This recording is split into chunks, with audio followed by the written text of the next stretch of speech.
everyone, my name is Shelby and this is the YouTube series where I reveal what's inside these mystery pottery molds I found on Gumtree. This is part 12 of the mystery mold reveals, and this one's a larger shape, just kind of like a angled vessel inside, and when I look at it, it says vase on there, but it's got a word that's sort of rubbed out. So I open it up, it's got the original elastic from the original owner, so I pull that elastic off. The guy said it was actually like a tire cord, and you can just cut them up and they fit around the molds if you don't want to buy rubber bands. So I need to look into that myself for future reference, so I don't have to keep buying lots of rubber bands. But I opened this one up and it appears to be this beautiful shell vase. It's quite stylish and elegant, and it is a 3-piece mold with the bottom leaving sort of like an indent, like a foot on the bottom of the vase. So I cleaned that one up and it's got like an AJ7 indent on the bottom. So I'm not sure whether that's the brand of the mold or whether that's like the guy's initials before me. I'm really not sure. So I pop that one back together and I pour it all up, and with the clay, it depends on the weather as to how long you leave it set in the mold for. Because it's quite warm here at the moment because it's summertime, I usually leave it in for about 15 minutes. When it's cooler, it's about 30 minutes because it just depends on the absorption of the moisture into the plaster, how long that takes. But yeah, usually 15 minutes, but I always just keep an eye on it, and I can sort of judge by the thickness on the walls as to when it's time to pour it out. So pouring it out, it looked like it made a really loud noise, but it actually didn't. And because of the angle, I'm sort of just giving it a tap to vibrate all of the droplets out. And I started by opening it up by taking the top half off, well, the main part off, and taking the foot off, and then lying it on its side to lift one half up. But it appeared that the clay was a little bit too wet still and hadn't fallen away, so it sort of leaves the surface. It shrinks enough that it comes away from the plaster, so it was still a little bit wet. So when I did finally open it up, that little move I did before meant that it had cracked all open on the other side. Irreparable. So I smashed that one up and put it in the recycle bin. I then poured it again and it was fine. It was perfect. It came apart so easily. I think maybe just because the mold hadn't been used in such a long time, that perhaps it still had a bit of debris in it that meant that the clay didn't come away as well as it should. Once I poured the first one properly, I got some stain and coloured some clay because I wanted to do some really like simple shells and then get some really vibrant florals done by my florist Annie from the Refined Bloom Co. To make them all pretty. So I mix up the stained clay, and this one's a coral and it's meant to be a really intense colour. So I didn't measure it out, I just sort of winged it because I don't really use stain that much, but I do have a guesstimate of how much you sort of need. And I poured that one up. Now I did use recycled clay and it ended up being quite gluggy and I didn't really like it. I should have just used normal clay and stained that. But anyway, I'll show you what I mean in a minute as to why it didn't come out as well as I wanted it to. So once they had come out of their molds, I had to cut off that pouring spout, and that was quite satisfying because it was sort of like riding a roller coaster. It was like up and then down and then back up again and then around. It was a really lovely process of cutting that pouring spout off.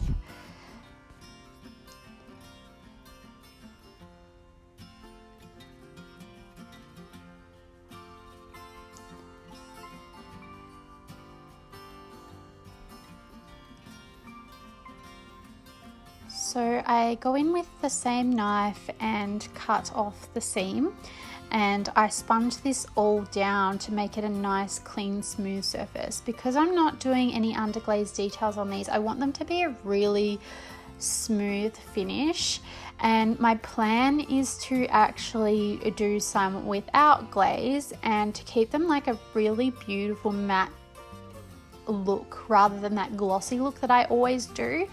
So I popped them through the kiln, for a bisque fire, and this is just to dry them out completely. But when I pulled them out, this is the coral one, and I didn't see the drips before I put it in. I missed those in the sponging stage, and it also had a circular crack, so I've ended up having to glaze them all, even though I wanted to leave some matte, because my intention was to leave that coral one plain matte, and I was going to sand it back, but because of those cracking details and the drips, I wanted to glaze it so that it covers them up and keeps that surface nice and smooth.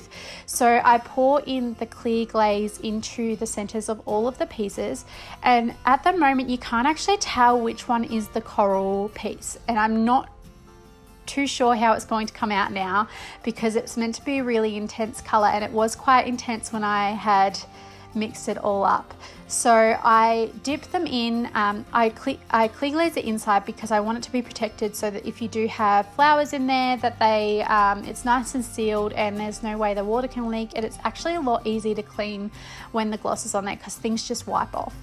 So with one, I leave it a plain clear glaze all over so that it's a nice white shell vase, and then I've got the coral one which I've clear glazed just to protect it, and then this one I'm going for one of those like opalescent beautiful shells. So I'm going in with some opal glazes, some intense indigos, blues, sea greens, deep mist shades, and an opal color, and they should mix and melt in together to make a really lovely shell like opal color. I keep using opal, but I can't use another word to explain it. It's kind of like those shells you find at the beach, and they've got that reflective iridescent feature. So I go on the outside with a really creamy beige glaze, and this should come out like a sandy, sort of like a textured gloss glaze. So it should have that real sandy creamy color, but with a bit of texture through it, but it will still be nice and smooth. And you'll see what I mean when I show you the finished result. So I pop that on, and here is what the inside looks like before it goes through the kiln, just for reference, so you can see the comparison when it comes out. So popping them through the kiln, and here is what they look like. They are a little bit underwhelming at the moment because the coral didn't come out how I expected, but here they are. The white is really beautiful, really minimalist, quite clean, totally different to what I usually do. My style is usually so colourful. The coral is really muted, almost like a lavender mauve. I wouldn't call this a coral at all. And that crack on the top, that circle there, it cleared right up with the clear glaze. So I'm really stoked with the fact that the clear glaze fixed that, but the colour isn't as intense as I'd like. And here is that sandy one. I think that this one is my favourite because look at the inside of this baby. It is so mesmerising, so beautiful. It's almost a shame to put flowers in it, but that sandy texture on the outside is so gorgeous.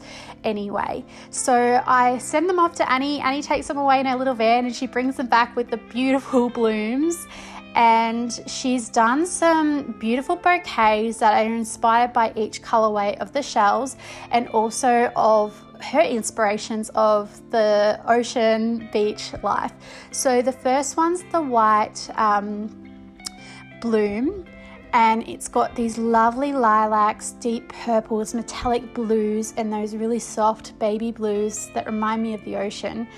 The coral pink, she's actually revived this coral pink for me. The color she's used has made me fall in love with this color, and it almost was meant to be because it just looks like it should have always been this color so that the pinks of the flowers could stand more vibrantly against it. And I love the use of the flowers she's used because they look like little corals popping out of the shell, like it's an infested shell at the bottom of the Great Barrier Reef.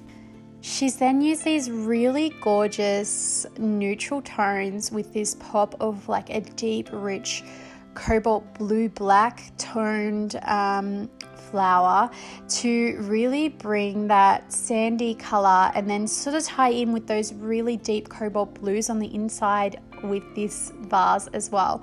I am just so impressed with these because they're totally different to anything I've ever made before. It's not as like whimsical and mystical and ethereal, I can never say it, but magical like my usual work. It's more of this really classy, stylish, really on trend at the moment shells, and I love that it's summer and I've happened to get this vase that's very summery and beachy. I think it's just gorgeous, and tying and collaborating with Annie to bring these vases to life with such gorgeous bouquets that resemble sort of coral reefs, that it's just amazing seeing Annie work, and seeing these molds not only allow me to develop as an artist and to try different styles and different techniques and experiment with lots of different ideas, but to also collaborate with other people has been so exciting, and it just sort of opens it up. There's like 300 more molds, and it's so exciting to think that there could be so many more collaborations and exciting ideas that come from these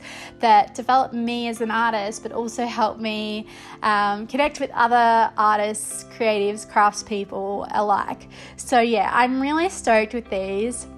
Make sure that you like and subscribe, and let me know in the comments what you think, because it's quite different from all the other molds. But yeah, make sure to subscribe for part 13.